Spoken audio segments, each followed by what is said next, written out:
Hola, buenos días. Bueno, pues me presento, historiador de la Universidad Nacional de Pregrado y Maestría, docente del distrito. eh, Decirles que tengo una cátedra muy bonita enseñándole a los jóvenes a investigar, a problematizar el mundo y ojalá algún día logremos con esos mismos chicos acercarse como a la historia, ¿no? A la historia de las izquierdas, como parte del propósito. Siguiente, por favor. Bueno, esta diapositiva cuenta un poco la inspiración de este trabajo, esta ponencia que está en construcción. Pues aquí en Colombia, Enrique Posada lanzó un libro, esto fue 2015. Ese segundo libro que él lanza se llama Testigos en China. Ya tenía un libro anterior, China, dos veces la vía. Y los medios de comunicación entonces lo presentan como el colombiano que más sabe de China, eh, eh, y obvian, digamos, otros procesos de conocimiento de China. Entonces me llamó la atención saber si realmente era el colombiano que más sabía de China. Eh, Además, porque, digamos, él hace una resignificación de todo lo que fue su periodo militante de los años 60, 70. Entonces, cuando escribe estos libros, pues él ya está hablando de China desde su tiempo presente y omitiendo muchas de las cosas que justamente se sabe por otros estudios que él vivió y que pues ya invisibiliza. Y entonces, pues eso me conectó directamente con Nicolás Taco Armero, que justamente cuando lanzan estos libros, cuando va un presidente a China, cuando fue Santos a China, entonces los medios publicitan este tipo de construcciones, o, bueno, de viajeros y de estudios, invisibilizando pues, lo que yo quiero visibilizar aquí en la ponencia. Taco Armero era un comerciante. O sea, a él lo han presentado como el primer colombiano que visitó a China, el primer sinólogo latinoamericano, pero realmente era un comerciante, era un esclavista. Iba a Oriente, compraba los chinos, los curís, y los traía a comercializar a Cuba, a América, etcétera, ¿sí? Entonces, ahorita miramos en detalle un poco el planteamiento que tenía él. Eh, Prácticamente, en palabras de Saín, pues ese orientalismo que nos critica, que nos invita a pensar. Entonces, me conecto directamente con los viajeros. O sea, digamos, el planteamiento es que ni Enrique Posada ni Taco Armero son los únicos que han intentado o han querido dar a conocer a China en sus diferentes momentos históricos. Entonces, estamos en los años 50, los diarios de viajeros, una serie de intelectuales, escritores, artistas, que en todo ese contexto de los años 50 viajaron a China y depositaron todos sus aprendizajes, sus enseñanzas, lo que querían comunicar en este tipo de textos de diarios de viajeros. Y efectivamente, pues nos enmarcamos en el debate de la diplomacia popular entre China y Colombia. Aquí también ya han hablado el compañero de esos, terminan siendo como diplomáticos informales, le mencionó usted. Y efectivamente, pues sabemos que en los años 50, a raíz del triunfo de la Revolución China, pues se emprendió toda una diplomacia popular entre China y Colombia. China, con esta visión de larga duración, sabía que relaciones diplomáticas formales no iban a ser de inmediato. Con América Latina no lo iba a hacer, solo hasta los años 60, con Cuba, cuando Cuba se vuelve pues, socialista, comunista. Eh, pero entonces es este tipo de relaciones culturales, económicas, políticas, con organizaciones de izquierda, con partidos, con intelectuales, con la Cruz Roja, y pues es en ese contexto en que se enmarca pues este tipo de viajes. Aquí la foto representa, por ejemplo, el viaje que tuvo dirigentes del Partido Comunista de Colombia. A la izquierda está Gilberto Viera, a la derecha Joaquín Moreno, en el centro Mao Zedong, 1959. Eh, la, el texto que no se ve muy bien, pero nos habla de la constitución de la Asociación de Amigos de China en 1959, también aquí en Colombia. La visita de Manuel Zapata, de Zapata Oliveira, que ahorita vamos a hablar de él, a China. Y aquí en esta foto otros intelectuales, militantes, Antonio Pinzón, Yolanda Lamea, visitando a China.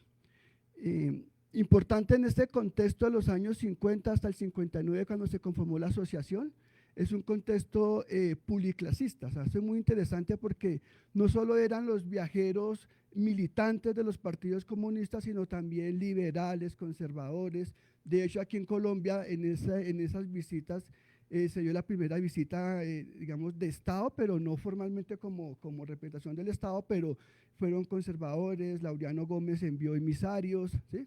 Inclusive le pidieron permiso y financiamiento a Laureano Gómez, que era el presidente en su momento en Colombia, de oposición completamente conservadora, ¿sí? Entonces, aquí hablamos de una composición policlasista, no únicamente, digamos, de índole comunista. En parte porque había un interés por la sociedad política, económica de Colombia, de ver qué es lo que estaba pasando allá en China. Siguiente. Entonces, nos ubicamos en 1952. Aquí tenemos una foto, pues ahí está la fuente rastreada, la Paloma de la Paz. Entiendo que fue una producción de Picasso para su momento, en el contexto de la guerra contra Corea. Y de Colombia hemos rastreado que 11 personas fueron invitadas a esta sesión preparatoria, ¿sí? Asia-Pacífico. En la siguiente diapositiva, si me permite. Estos datos que están aquí consignados son tomados principalmente de Viaje a Pekín, uno de los diarios uno de los textos del diario de viajero, quien en palabras de Zalamea nos cuenta que fue un encuentro de 400 delegados de todas las partes del mundo, representando a 1.600 millones de seres humanos. Nos evoca nuevamente la foto de Picasso, la intención que tenía China de mostrarse pues como un país que está en procura de la paz, en contra de esa estigmatización que le estaban planteando, que se estaba armando para una tercera guerra mundial. Quería también pues defender sus intereses en Corea, pero sobre todo dejar el mensaje de que no era el interés de China desarrollar una guerra, ¿no? Que justamente en el contexto de los debates con la Unión Soviética, pues ya se deslumbraba, digamos, la diferencia entre la guerra, si era un propósito, un medio, si era el enfoque central que tenían los chinos o no la tenía, ¿listo? Entonces, seguimos. Entonces, cuando yo hago una lectura de los diarios de viajero, pues decir que está en construcción esa lectura, me pregunto por la representación de China. Esa foto que está ahí la dejé porque pues yo no la escogí. Realmente me pareció interesante que en PowerPoint uno tiene la forma de hacer autodiseños. Y entonces yo solo puse la palabra China representada y el sistema me arrojó la muralla, ¿sí? Entonces la quise dejar para comentarla porque también da cuenta de cómo estos sistemas de inteligencia artificial representan a China, ¿sí? Entonces ahí el sistema me botó la foto y justamente pues es lo que evoca ese tipo de representaciones. ¿Qué piensan los sistemas, qué piensan los países, qué piensan las personas cuando hablamos de China, ¿no? Entonces ahí está la muralla. La apuesta, y es una siguiente, por favor.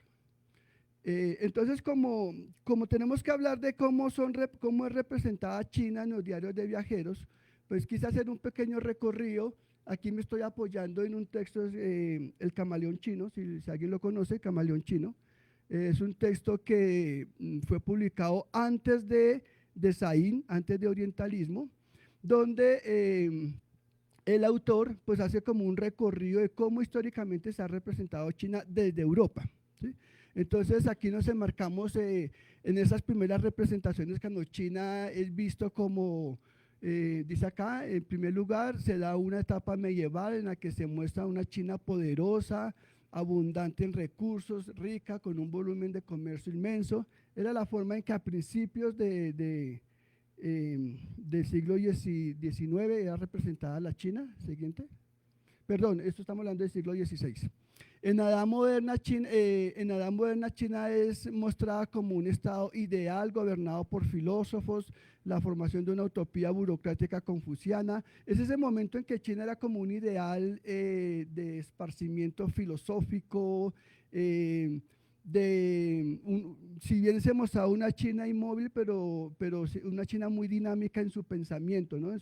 En cómo se relacionaba el pueblo con sus dirigentes, con la naturaleza.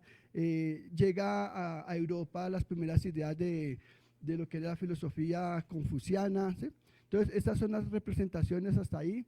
Y ya nos acercamos, digamos, en el siglo XIX. Sabemos pues que China a partir del siglo XIX es representada como una sociedad inmóvil, incapaz de organizarse, incapaz de gobernarse, una China que necesitaba ser repartida por todas las naciones del mundo, ¿sí? Una China que no podía contar con su propia historia. Y aquí entonces en la siguiente diapositiva encontramos las palabras de nuestro neogranadino, ¿sí? Nicolás Taco Armero. Entonces él nos habla de una China que no tiene instrumentos, dice acá, no posee los chinos instrumentos náuticos, ninguno, bueno, aún sus cartas marítimas no sirven para nada, tampoco tienen instrumentos matemáticos, que no hacen cálculos, que todo es erróneo, que es tentativo. Los principios de los chinos en materia de medicina y cirugía son también bastante raros. Bueno, ahí ustedes pueden seguir leyendo y al final entonces él justifica cómo se necesita ese roce, dice él, todo coqueto, un roce con las naciones creadoras e imaginativas, o sea, con Occidente, la justificación para invadir, la justificación para la diplomacia del cañón. Sabemos cómo a partir de Inglaterra, a partir de 1842, se inicia toda esa diplomacia del cañón, que significó todo un siglo de dominación y de intento de dominación por parte de las potencias imperialistas occidentales para controlar a China, ¿sí? Con el argumento de que se necesitaba ser tocada con toda la imaginación de Occidente. Después pasamos a China como ese peligro amarillo, eso es otra de las representaciones que se hace. Un país superpoblado, ignorante, un país que se convertía en una amenaza. Ahí hay mucha representación, digamos, en la caricatura, en la literatura, del peligro amarillo. Y entrándonos en la segunda mitad del siglo XX, es la transición de ese peligro amarillo al peligro rojo, ¿sí? Entonces, después de 100 años de humillaciones, sabemos que China logra el triunfo de la revolución dirigida por Mao Zedong, las guerrillas comunistas, y entonces ya deja de ser ese peligro amarillo de China para convertirse en el peligro rojo. Y traigo a colación entonces aquí el planteamiento que nos ofrece Bokovics sobre el orientalismo chino, ¿sí?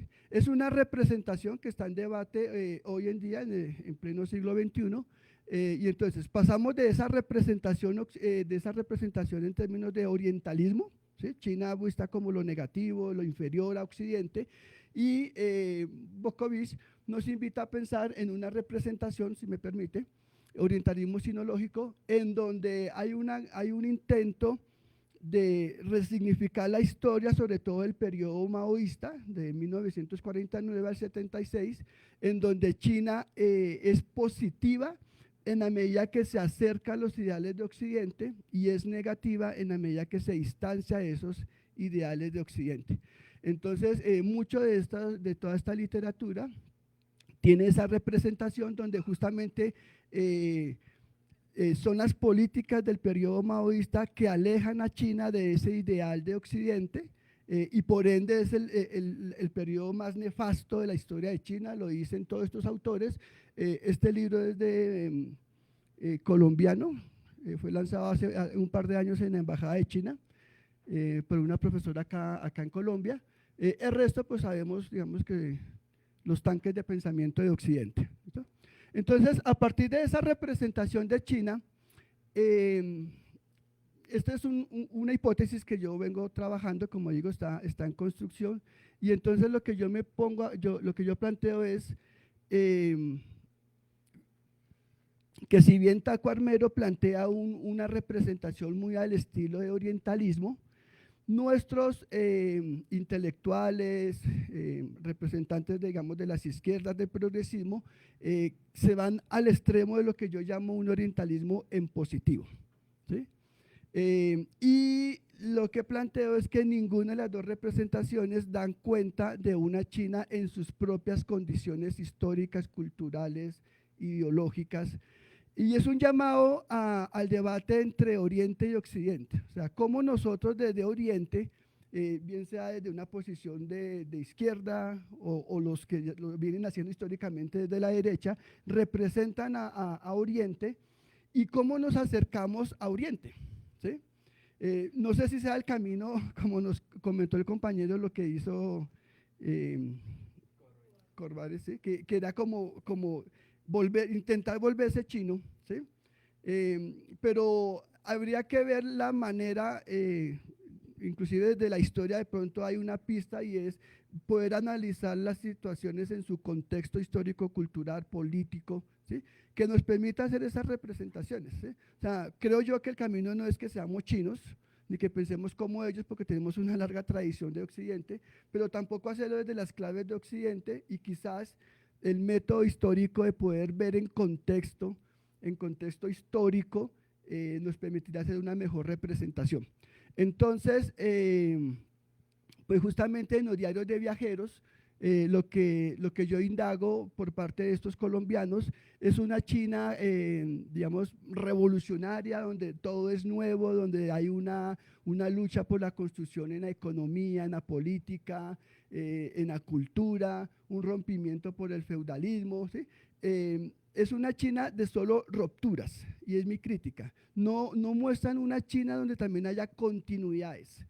Entonces, es así que, por ejemplo, en la obra de Manuel Zapata Olivera, pues justamente se ve todo ese rompimiento del sistema feudal, es esa lectura de ver solo lo positivo, el desarrollo, la construcción del nuevo hombre, la nueva cultura, ¿sí? Seguimos adelante. Lo mismo hace Diego Montaña Cuellar por los caminos de la paz, ¿sí? Por los caminos de la paz de Pekín a Viena. Entonces nos habla de una China que es la liberación de las fuerzas creadoras hasta antes desencadenadas por la ignorancia. Es una fe, digo yo, es una evocación hasta romántica de todo lo que está pasando en China, ¿sí? Él dice aquí al final, quiero leer: después de esta maravillosa experiencia, hoy podemos decir que con toda certidumbre que nosotros, hombres occidentales, salidos de un mundo erizado de odios, de recelos dominados por el miedo y la desconfianza, hemos vivido un maravilloso paréntesis de la luz en un mundo donde se respira bienestar, alegría, ternura, fraternidad humana, felicidad, fe en los destinos del hombre. En una palabra, hemos vivido en un mundo de paz, ¿sí? Entonces, hay un gran optimismo que digo yo, que deja ver solo las rupturas, pero no las continuidades. Y a la par de estos libros, también digamos acá en Colombia, un poco en la clave del mundo editorial, entonces libros como estos que son publicados en Colombia por colombianos en el contexto de toda esa represión del 52 en Colombia, también traían una representación de esa China positiva en construcción, y justamente los responsables de este tipo de literatura, el Partido Comunista de Colombia, a la vuelta de menos de 10 años, pues ya estaban emprendiendo toda esta campaña antimaoísta y eran los responsables de traer los libros que su merced nos mostraron aquí a Colombia, y hay que cruzar la base de datos porque muchos de esos los tengo acá también. Entonces nos toca cruzar base de datos. Pero justamente es esa China representada dos grandes ideas, ¿no? El mundo del trabajo, el mundo de la educación. Estos son fotos que salen de ese libro, donde están esa representación de esa China optimista, educando, forjando el nuevo futuro, la construcción. Pasamos rápidamente, que me estoy pasando, y la siguiente. Y entonces yo llego a este planteamiento, sí, la siguiente. ¿Sí? La importancia de también ver las continuidades, ¿sí? Superar el paradigma de Occidente y también pues superar, digamos, este orientalismo positivo que yo planteo en estos autores.